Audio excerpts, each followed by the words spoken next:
Good day, good morning, good afternoon, whatever time of day it is for you, and welcome to tea time.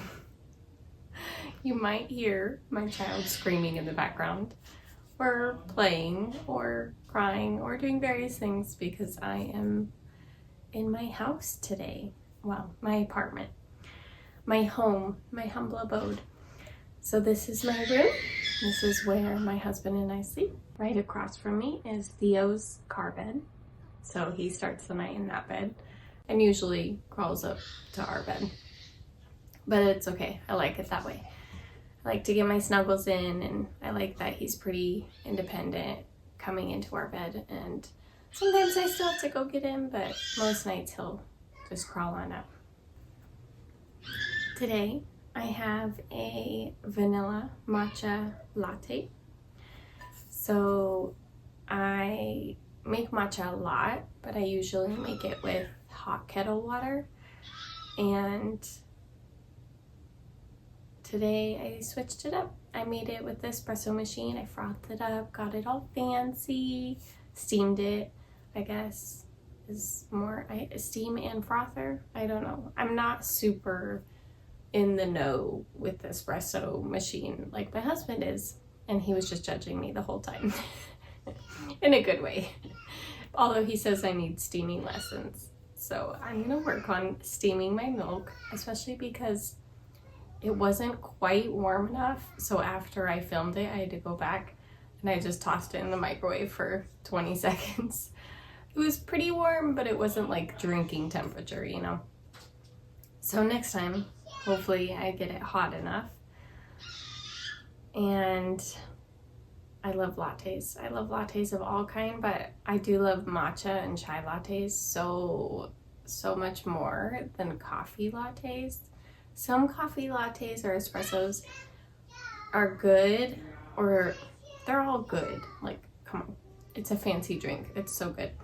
But teas are my favorite because they're usually a little bit sweeter or a little more subtle, while coffee's more like, bam, gotta wake you up. It's really good. I think I did a good job. We have all been getting sick in our apartment every winter. I'd say that, but the last 2 winters. I've always gotten sick kind of a lot because I didn't eat super great growing up. I refused a lot of healthy foods until I was a grown-up and was like, okay, I should eat better. And I think my body's just catching up on all the nutrients I missed out when I was younger. So I am hoping to get there where I have all the antibodies and nutrients I need to be able to get through a winter and not get sick. And working at a school doesn't really help. Theo had the flu, and then we had the flu, and then I think we had the flu again because we were all nauseous, but it was a lot shorter the second time around. And then it feels like we're getting a cold. Theo has like a runny nose and some coughing, and I'm the same. Zach has yet to get his cold, but we all know how men get when they get colds. So hopefully this one just skips by him and we're done getting sick for the season. You can hear Theo screaming because he got all these new monster trucks and we're about to go through a monster truck phase. He was in a wheels on the bus, still kind of is, cars phase, but now it's shifting to monster trucks. And his grandpa bought him a bunch of monster trucks, like 7, I think. And then he got another one at the birthday party we went to last night. He got one in his like party favor bag, which was so fun. It was so cute. I was actually crying tears of joy when we first showed up because he was having a blast. Like, I don't think I'd ever seen him so happy. He was jumping in the bouncy house with all of his friends from school, and there were some other people there too. There were a lot of kids there. There was probably like 15 kids there for this 2-year-old's birthday party. And I knew some of the parents, but it seemed like some of them were probably family and family friends. So, but he did hover around the friends that he knew, but he didn't really, he was pretty independent. Like, he just ran around. He went on all the obstacles. It was like a my gym, kids play gym place. So he did like the balance beam and the trampoline and the ball pit. The ball pit was a hit. That was a good one. The bounce house was another hit. And they had all these like aerial type swings where the babies, the toddlers, could go in and swing around. So that was super fun. Oh, and they had a tire swing. He thought that was really cool. So it was the highlight of like my year so far. It made me so happy just to see him in that environment, playing with his friends. I think he was happy to have his friends there, happy to have his parents there, and obviously pizza and cupcakes and running around and being crazy is pretty fun as a 2-year-old. So this week, I want to talk a little bit about our spirit, our soul, because that's always been what kind of confused me when I have been on my spiritual journey, is the fact that we're all one, but we also have our individual soul. So I was listening to Wayne Dyer on Hay House. It's actually funny to listen to Wayne Dyer because he does like a public television show, and it like throws me back to like 30 years ago, and I wasn't even alive 30 years ago. But it's such an oldie show. Like, it just sounds like the audio and the visual, it's very old TV. It reminds me of like Amanda Bynes, but in spirituality form. But it's really good. He talks about a lot of these concepts, and he's really good at talking about them in a way that helps me understand them. And so he talks about how when we are inspired, we are in spirit. So if I'm feeling inspired to go for a hike, that's what my soul, my spirit wants to go do. And I am using soul and spirit interchangeably here because, again, I don't fully grasp the difference. And that's what I'm learning right now, is how we're interconnected and how it flows into one being. And then, you know, kind of like a wave in the ocean. We're all the ocean, but we're also just the individual wave so that we can express ourselves. So when we are inspired to go do something, to go surfing on the ocean or to go build a house or whatever it is, that's when our soul is calling us to go do something that is on our life path, that's on our journey that we're supposed to do or achieve or be, whatever it is. I have a tiny nugget trying to break in. I locked the door though, so I think we're okay. So his example was an orange juice comes from an orange. It might be transformed by its environment, by its path, but it came from the orange. The orange seed is still a part of the orange juice because it's just changed. It's not like it's disappeared. It didn't go anywhere. It's just transformed into a different form. So that's how we are. We are God, the universe, source, but transformed into our soul spirit in human form. We are the atoms that we come from. We are divine, indestructible. These atoms are, in my words, magic. They can be anything. They're what created the universe, and we understand such little of the universe. Like, we can't even understand the capacity of our own capabilities and of everything around us, which I think is why when people do like DMT or LSD or something like that, you see that everything is alive. You realize that it's all just atoms floating in space. Like, every part of the atom, we have all these baby books on atoms, which I've learned so much. It's not connected. It's like weaved together, but it's more of a flow. So I wrote when I was listening to him that we are the physical, the spiritual, and everything in between. We are so beyond what we can understand, and the world is so beyond what we can understand, that all we can do is sit and bask in it and enjoy it and be grateful for being alive. We get to create our reality. We chose this life. I believe we chose this life in our soul form, and we were made to forget for whatever reason. Maybe that's just part of the process of transformation, is finding your soul and understanding your soul better by going through this process of not knowing where you came from and who you are at heart. We get to manifest our reality because we are part of the manifested. And I think noticing spirit is really hard, especially today when we're surrounded by so many things or like materials. And I just walk in here and I get overwhelmed by the amount of books I have. And I have all these things, all these sets of cards. This one's tarot cards. And I have yet to actually open them because I just, like, it takes learning to be present with the items that I have. And it takes focus. And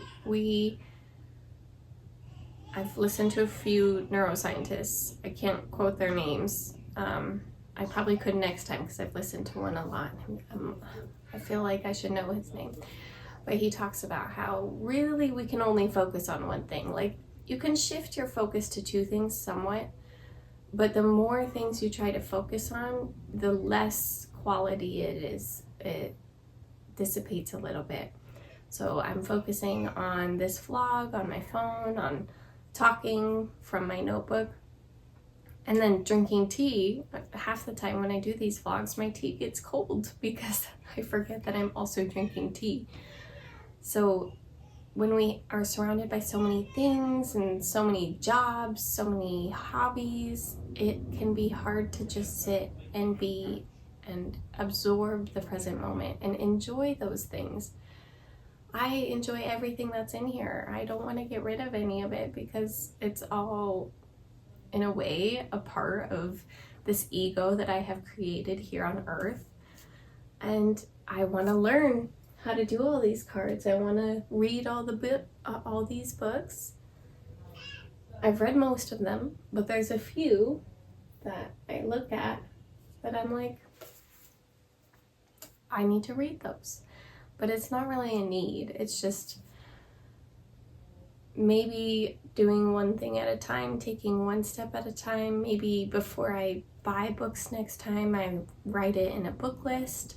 And then once I finish a book, I can buy a new book from the book list. That would be a good way to minimize and focus more, close some of those tabs instead of continuously buying books that jump out at me. When our head and our heart and our environment is so cluttered and full of stuff or ideas, especially some of them that aren't even our own. I've got this bright red race car in front of me that's so distracting. But it's not really mine to absorb, so I tend to just block it out. And I need to do that with everything. I need to be able to set aside ideas that are not my own. You know, Zach has this camping goal for this year. He wants to go out and camp. And I said, wow, yeah, that's your man time. I am not in the mood to camp this year. Maybe if we do like some sort of luxury camping, because we did used to do a lot of camping. And now I just really enjoy sleeping in my bed. But I told him I'd love to hike with him. But his idea is to do camping. I would love to talk to him about it. I think it's great to connect and have him share his excitement for it. But I don't really want to think about it until it applies to my life. So at some point he'll be like, okay, I'm going to take this weekend to go camping. And then I'll set that aside and he will go camping and I will bask in my momhood for that weekend and hopefully still get to enjoy my own hobbies during nap time or with Theo. Lately we've been painting together and coloring together, although it's very difficult to have my own paper, so I don't usually do actual sketchbook work with him because then he tends to come color on mine. I'm pretty sure I have his coloring on these pages. But it's a lot of fun to share those hobbies with him. So we have all these ideas, and or not coloring, but sketching.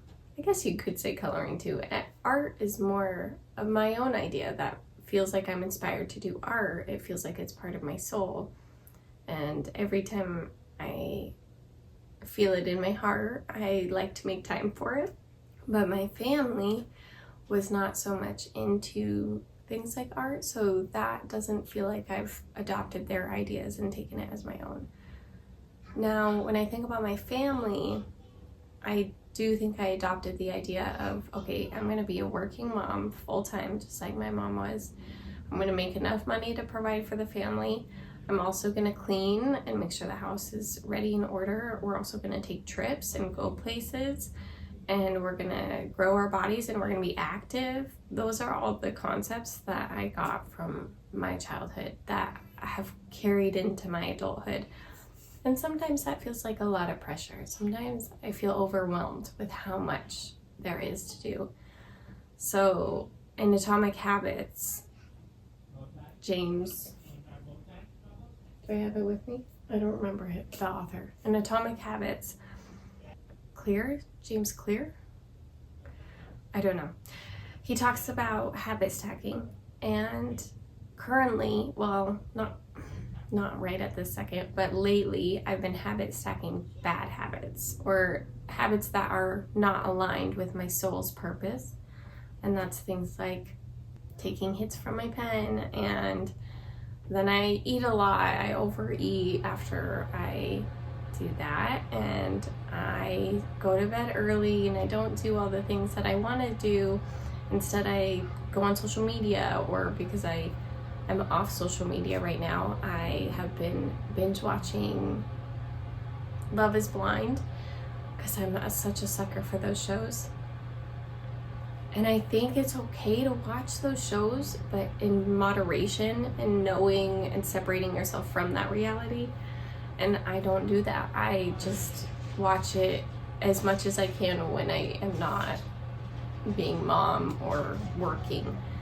So I'm trying to leave all those not so great habit stacking habits over there, get rid of them, put them to sleep, goodbye, and pull in these new habits that feel good long term. They feel like I'm being intentional and I'm engaged in my life, like being creative, like writing and sketching and painting, creating videos.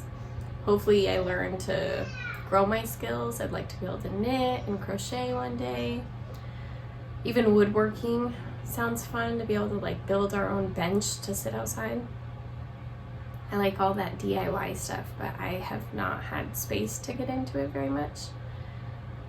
I want to stack my habits with eating light and natural foods and getting enough movement. So a real habit stacking example would be like every time I watch one of my podcasts on the TV, or I guess it wouldn't really work for my yoga training, but when I do a podcast on the TV, I could also jump on the trampoline while I'm doing that, so that I'm stacking them together. They're both healthy habits. They're things I could do every day, and I'm pairing it with something that I enjoy, which is the podcast. I enjoy learning more about our spirit and spirituality in general. I'm trying to learn all the terms to use because it's something I really enjoy talking about, and I just don't know how to talk about it with other people.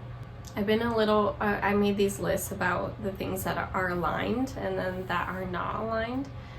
And one of the ones is joyful socialization. That's aligned when I'm intentionally going out and having a friend date that we planned, that's doing something that's aligned with my heart, my soul. One of the things I'm talking about doing with my friends is going on a Lego date, going to get coffee and building like a Lego flower thing.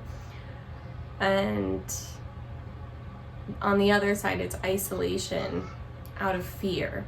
And I specified out of fear because the alone time is great. It's great to spend time by yourself. You get to know yourself better that way. And I've noticed that throughout meditations.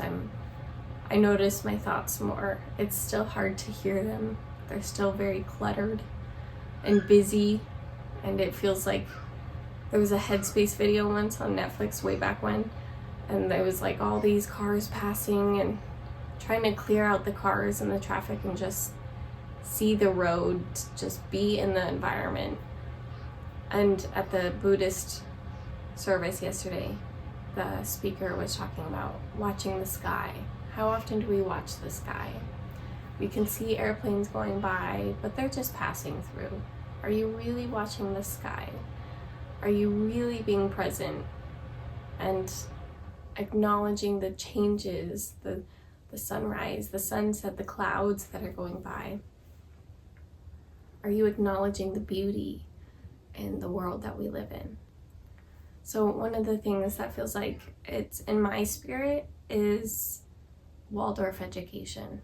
And we went on a tour and did a family interview at a Waldorf school nearby where we live now, because I'm really trying to get Theo into a Waldorf school.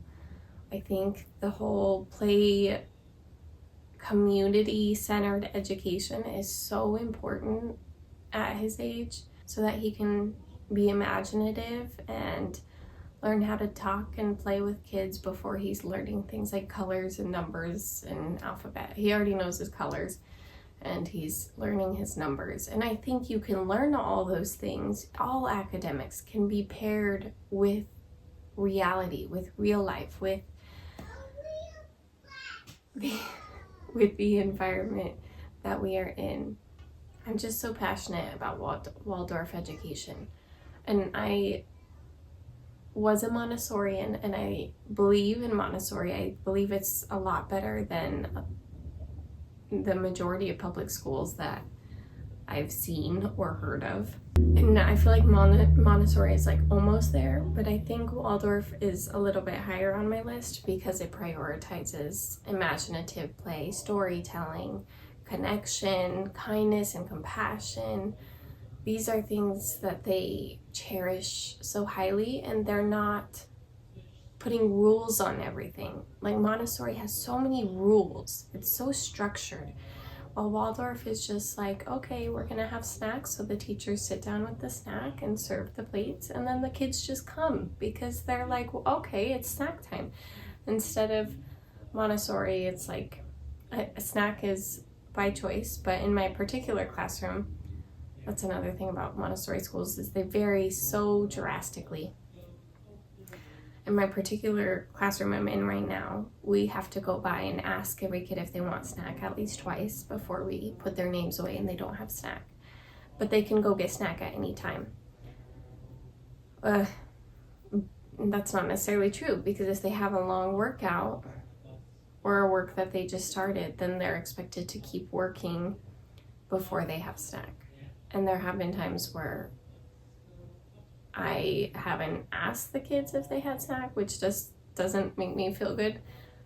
I know they could ask if they want snack and we would give them snack, but I feel like Waldorf is more in tune with humanity and our natural instincts versus Montessori is all about choice, all about independence, learning how to put your shoes on and your jacket on by yourself, learning how to play nicely and how to choose a work and do real life application like pouring things and spooning things.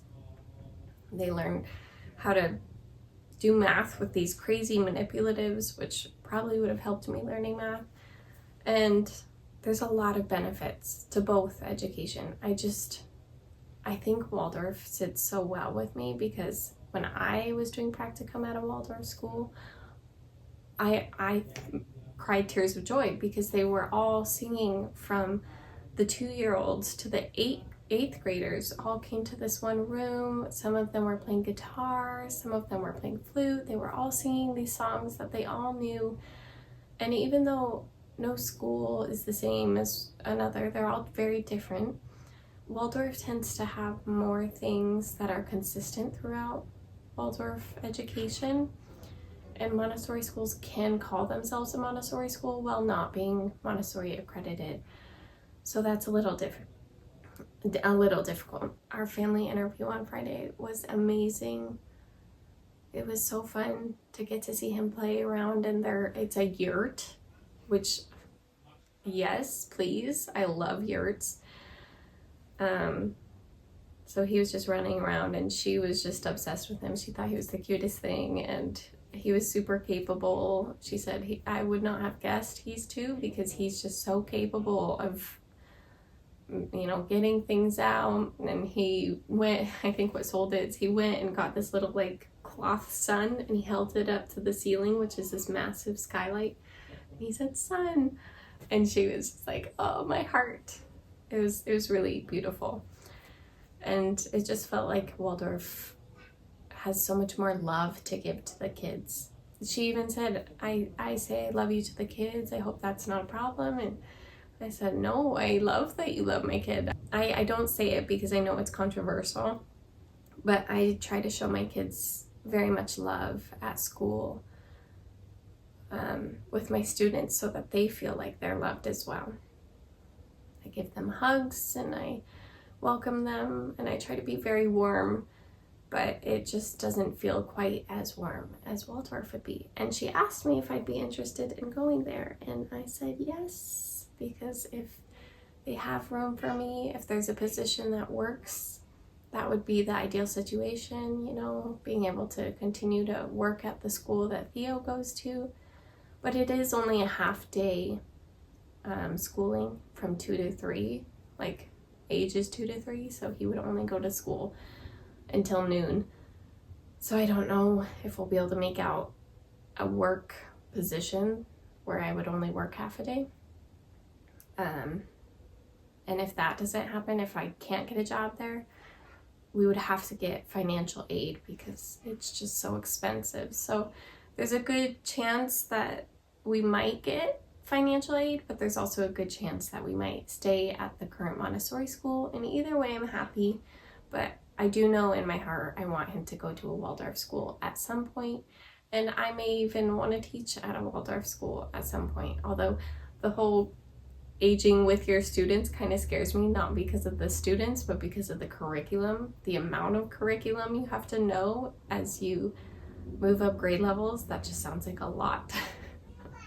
But I would love to be like a yoga teacher or an art teacher or even admin assistant or enrollment, things like that.